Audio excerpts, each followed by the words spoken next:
अस्सलाम वालेकुम, कैसे हैं आप सब। तो आज हम स्टार्ट करने जा रहे हैं एक्सरसाइज 2A का क्वेश्चन नंबर 1। तो मेरे पास ये बुक 3 है जिसको हम D3 भी बोलते हैं और उसका ये अपडेटेड 7th एडिशन यानी न्यू एडिशन मेरे पास मौजूद है। इस न्यू एडिशन का ये चैप्टर नंबर 2 चल रहा है जिसका नाम है फाइनेंशियल ट्रांजैक्शन। तो मैंने इस चैप्टर के नेम से ही एक सेपरेट प्लेलिस्ट बना दी है, उसका लिंक भी नीचे डिस्क्रिप्शन में दे दिया है ताकि आपको इस चैप्टर से रिलेटेड तमाम सोल्यूशंस एक ही जगह पर इसी प्लेलिस्ट में मिल सकें। इसके अलावा आपको डिस्क्रिप्शन में मेरे फेसबुक पेज का लिंक भी मिल जाएगा, आप इसी फेसबुक पेज के थ्रू अपने क्वेश्चंस को, सजेशंस को मुझ तक भी पहुंचा सकते हैं। तो आइए स्टार्ट कर लेते हैं क्वेश्चन नंबर 1 को। मैंने क्वेश्चन नंबर 1 की स्टेटमेंट नीचे नोट डाउन कर ली है, वहीं से हम इसको रीड करेंगे, समझेंगे और सॉल्व करना शुरू करेंगे। तो अब आपको सामने स्क्रीन पर क्वेश्चन नंबर 1 की स्टेटमेंट लिखी हुई नजर आ रही है, मैं इसको रीड करने जा रहा हूँ। यहाँ पे लिखा हुआ है if Bilal purchases a was for PKR। PKR का मीन्स होता है पाकिस्तानी रुपीस, आगे 3000 लिखा हुआ है तो उसको मिलाकर पढ़ेंगे 3000 पाकिस्तानी रुपीस। तो बिलाल ने एक वाज परचेज किया है कितने रुपए में, 3000 रुपए में, 3000 रुपीस के अंदर। अब याद रखिएगा ये जो प्राइस बताई गई है जिसपे बिलाल ने ये वाज परचेज किया है, ये उसकी कॉस्ट प्राइस है जिसको हम शॉर्ट फॉर्म में लिखते हैं C.P। C stands for cost, P stands for price, so C.P stands for cost price. तो बिलाल ने 3000 रुपए का ये वाज परचेज किया है, ये उसकी कॉस्ट प्राइस है। और कॉस्ट प्राइस किसको बोलते हैं, उस प्राइस को बोलते हैं जो किसी चीज़ को एक्वायर करने में लगती है या किसी चीज़ को प्रोड्यूस करने में लगती है। वो कोई चीज़ भी हो सकती है, कोई सर्विसेज भी हो सकती हैं। तो क्योंकि बिलाल ने ये वाज खरीद लिया है, एक्वायर कर लिया है, उसके पास मौजूद है, तो इसलिए ये उसकी कॉस्ट प्राइस कहलाएगी कि बिलाल ने 3000 रुपए का ये वाज परचेज किया है। ठीक है, आगे रीड करते हैं और लिखा हुआ है and sells it 4 years later. और उसने इसी वाज को जो उसने 3000 रुपए का खरीदा था बेच दिया है, सेल कर दिया है 4 साल बाद। 4 year लेटर का मतलब है 4 साल बाद। कितने का बेचा है आगे बताया हुआ है, 4 PKR 3500। PKR का मीन्स है पाकिस्तानी रुपीस, तो इसको मिलाकर पढ़ेंगे 3500 रुपीस। तो बिलाल ने जो वाज 3000 रुपए का खरीदा था वो उसने 3500 रुपए का या 3500 रुपीस का 4 साल बाद बेच दिया है। तो ये वाली जो प्राइस है जिसपे उसने इस चीज को बेच दिया है ये कहलाएगी उसकी सेलिंग प्राइस, जिसको शॉर्ट फॉर्म में लिखेंगे S.P। S stands for selling, P stands for price, so S.P stands for selling price. याद रखिएगा हम चीज़ों को शॉर्ट करके इस तरह लिखा करेंगे, तो आपने इन चीज़ों को अच्छे से याद रखना है कि CP का मतलब है कॉस्ट प्राइस, SP का मतलब है सेलिंग प्राइस। तो यहाँ तक आपको स्टेटमेंट समझ आ गई कि बिलाल ने एक वाज खरीदा 3000 रुपए का और उसको 4 साल के बाद बेच दिया 3500 रुपए में। ठीक है, what is the profit percentage earn by him. तो वो हमसे कह रहे हैं बताएं कि उसको कितना प्रॉफिट हुआ, लेकिन इन टर्म्स ऑफ परसेंटेज, जिसको हम बताते हैं, इसको हम कहेंगे प्रॉफिट परसेंटेज। दो तरह के प्रॉफिट होते हैं, एक सिंपल प्रॉफिट जिसमें परसेंटेज इन्वॉल्व नहीं होती, और एक होती है profit in terms of percentage, यानी जब प्रॉफिट को इन टर्म्स ऑफ परसेंटेज लिखा जाएगा या बताया जाएगा या कह ले कैलकुलेट किया जाएगा, उसको हम बोला करेंगे प्रॉफिट परसेंटेज। तो यहाँ पर आपसे प्रॉफिट परसेंटेज उन्होंने मांगा है कि बिलाल को कितना प्रॉफिट हुआ इन टर्म्स ऑफ परसेंटेज, कि उसने ये वाज जो 3000 का खरीदा था जब उसने ये 3500 का या 3500 का बेच दिया। वाज आप समझते ही हैं, इसको हम उर्दू में गुलदान बोलते हैं जिसके अंदर हम फ्लावर्स रखते हैं, आप इसको पॉट या कंटेनर भी कह सकते हैं। तो क्वेश्चन आपको समझ आ गया। अब आपको यहाँ पर कुछ फॉर्मूलाज हैं जो कि आपने याद रखने हैं, उनके बगैर आप ये क्वेश्चन इजीली सॉल्व नहीं कर पाएंगे। ये फॉर्मूलाज आपके मेमोरी में होने चाहिए।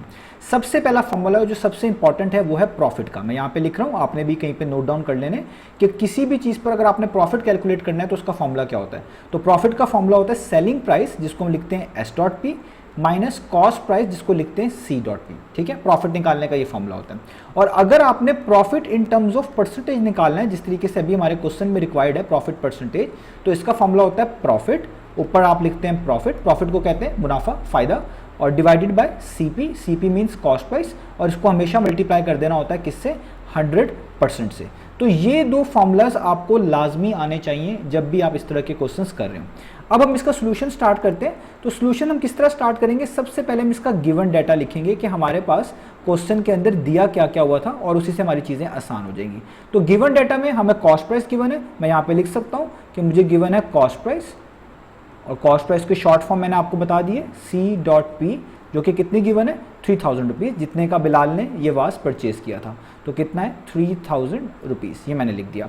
और उसने इसको 4 साल बाद बेचा। याद रखिएगा ये 4 साल बाद बेचना जस्ट आपको कह लें ट्रिक करने के लिए, कंफ्यूज करने के लिए बताया, अदरवाइज इसमें इसका कोई रोल प्ले नहीं है। आप कोई चीज़ आज खरीदें या कल बेचें, प्रॉफिट का लिए इसमें कोई इतना इशू नहीं बनता। आपको यही देखना पड़ता है कि कितने की खरीदी थी और कितने की बेची है, इसी के ऊपर प्रॉफिट डिसाइड हो जाता है। तो 4 years लेटर यहाँ पे कोई इतना इंपॉर्टेंट रोल प्ले नहीं करेगा।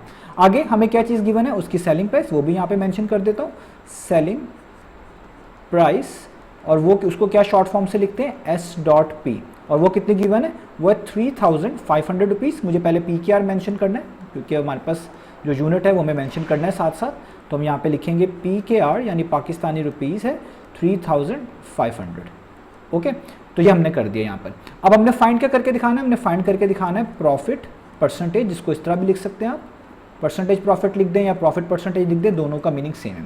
तो अब आप देखिए प्रॉफिट परसेंटेज निकालने के लिए आपको प्रॉफिट चाहिए और कॉस्ट प्राइस चाहिए, क्योंकि इसके फॉर्मूले में प्रॉफिट और कॉस्ट प्राइस ऊपर नीचे लिखा हुआ है। तो पहले प्रॉफिट आपको निकालना पड़ेगा, उसके बाद कॉस्ट प्राइस तो पहले से ही आपके पास मौजूद है, जैसे इसमें पुट करेंगे हमारा आंसर आ जाएगा। तो सबसे पहले हम निकाल लेते हैं प्रॉफिट।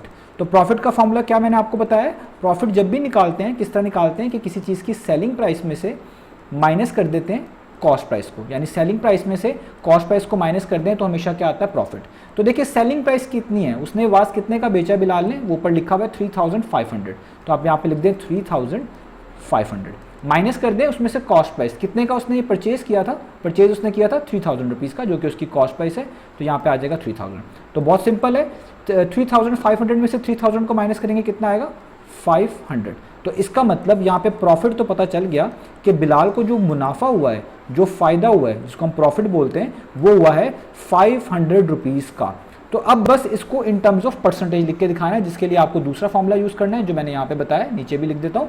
तो अब प्रॉफिट परसेंटेज आपने निकालना है, तो आप यहाँ पे लिखेंगे प्रॉफिट परसेंटेज। तो उसका फॉर्मूला क्या है, उसका फॉर्मूला है ऊपर आपको प्रॉफिट लिखना है, डिवाइड कर देना आपने C.P से यानी कॉस्ट प्राइस से, और मल्टीप्लाई कर देना 100% से, इस तरीके से। अब मैं ऊपर प्रॉफिट लिखूंगा, तो प्रॉफिट आपने अभी भी कैलकुलेट किया, कितना कैलकुलेट किया 500, तो ऊपर आप 500 लिखेंगे, डिवाइड करेंगे कॉस्ट प्राइस से। अब याद रखें कॉस्ट प्राइस मैंने ऊपर ही लिखी हुई है, वो है 3000 रुपीज़। तो नीचे आ जाएगा आपके पास इस तरीके से 3000 रुपीज़, और यहाँ पे 100 वैसे का वैसे ही, और परसेंटेज का साइन वैसे का वैसे ही। तो आप इन जीरोस को कट कर सकते हैं, जीरो को रिड्यूस किया जा सकता है जब ऊपर नीचे इस तरह की वैल्यूज आ रही हो जिनमें जीरोस हो। तो आप इन जीरोस को इस तरह कर लें कि ये दोनों जीरोस इन दोनों जीरो से कैंसिल हो गए, तो इधर क्या बचा, ऊपर बचा जस्ट 500 और नीचे बचा 30, क्योंकि दो जीरोस तो कट चुके हैं ना, और इधर ये दोनों जीरोस कट गए, सिर्फ 1 बचा। आप इस 1 को लिख लें तो भी ठीक है, ना लिखें तो भी ठीक है, क्योंकि ये 1 इस पूरी फ्रैक्शन से मल्टीप्लाई हो रहा है, और 1 किसी भी चीज़ से मल्टीप्लाई हो उस फ्रैक्शन में या उस चीज़ में कोई भी फर्क नहीं डालता। तो इस 1 को लिखने की जरूरत नहीं है, तो जस्ट आपने क्या उतारना है नीचे परसेंटेज। तो इसलिए आप यहाँ पे परसेंटेज को वैसे का वैसे उतारना है। अब देखें यहाँ पर भी ये वाला जीरो इस जीरो से क्या हो जाएगा कैंसिल आउट, तो यहाँ पे क्या बच जाएगा 50 डिवाइडेड बाय 3 और 7 परसेंटेज। अब अगर आपके पास कैलकुलेटर अलाउ है, आप 50 को 3 पे डिवाइड करें, आपको आंसर मिल जाएगा। अगर कैलकुलेटर अलाउ नहीं है तो हम इसको मैन्युअली यहाँ पे डिवाइड करके इसका आंसर निकालेंगे। तो मैं मैन्युअली करके दिखा देता हूँ आपको स्टेप्स। 50 को आपने इस तरह इनसाइड लिखना है, 3 को आपने आउटसाइड लिखना है।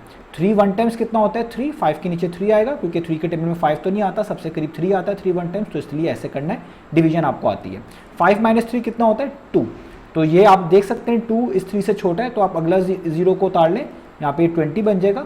अब 3 को 6 टाइम्स करें तो 20 के सबसे पास आता है, यानी 3 6 टाइम्स 18, और 20 - 18 कितना होता है, वो होता है 2। अगेन 2 छोटा है, यहाँ से कुछ और उतारना पड़ेगा, तो यहाँ पे 50 के आगे कोई नंबर्स है नहीं, तो डेसिमल प्लेस करना पड़ेगा। इधर आप एक जीरो प्लेस कर दें, और भी प्लेस कर सकते हैं, अभी जस्ट एक जीरो प्लेस कर रहा हूँ, और इस जीरो को नीचे उतार लें, क्योंकि अब आप डेसिमल के बाद जो है प्रोसेस करने जा रहे हैं, तो इसलिए ऊपर भी आपको क्या लगाना है डेसिमल। अगेन 3 6 टाइम्स करना पड़ेगा, क्योंकि 20 के पास फिर से क्या आ जाएगा 18, 20 - 18 कितना होता है, वो होता है 2।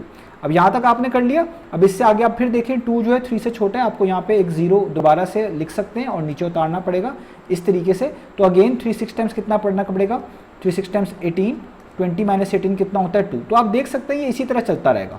तो हमारे पास यहाँ तक काफ़ी है कि हम इसको 4 सिग्निफिकेंट फिगर तक रख लें, तो हमारे पास इसका आंसर आ रहा है 16.66। तो अगर 3 सिग्निफिकेंट फिगर तक देखें तो ये पहला सिग्निफिकेंट फिगर है, ये दूसरा है और ये तीसरा है। तो 3 सिग्निफिकेंट फिगर तक आंसर काफ़ी होता है। तो जहाँ तक 3 सिग्निफिकेंट फिगर पूरे हो रहे हैं उसका नेक्स्ट डिजिट देखना है राइट पे। अगर वो 5 या 5 से बड़ा है तो प्रीवियस डिजिट में एक ऐड कर देते हैं। तो आप देख सकते हैं कि जहाँ पर 3 सिग्निफिकेंट फिगर पूरे हो रहे हैं उसका अगला डिजिट राइट पे 6 लिखा हुआ है जो 5 से बड़ा है। इसका मतलब इसके पिछले डिजिट में 1 ऐड कर देंगे तो ये हो जाएगा 16.6 में 1 ऐड करें कितना होता है 7 और 7 परसेंटेज का साइन वैसे का वैसे। तो ये हमने फाइंड आउट कर लिया profit in terms of percentage, जिसको हम प्रॉफिट परसेंटेज भी बोलते हैं। तो इसका मतलब है बिलाल को इस वाज को परचेज करने में और उसके बाद उसको 3500 बेच देने में 16.7% का प्रॉफिट हुआ। यही उन्होंने कहा था कि फाइंड करके दिखाएं। तो इस डिवीजन को आप step by step different method से भी कर सकते हैं। मैंने जो यहाँ पे किया शॉर्टली, आप इस तरह भी परफॉर्म कर सकते हैं। तो ये हो गया हमारे पास इसका आंसर। उम्मीद है आपको समझ आया होगा। इंशाल्लाह नेक्स्ट वीडियो से मिलेंगे बाकी सॉल्यूशंस के साथ।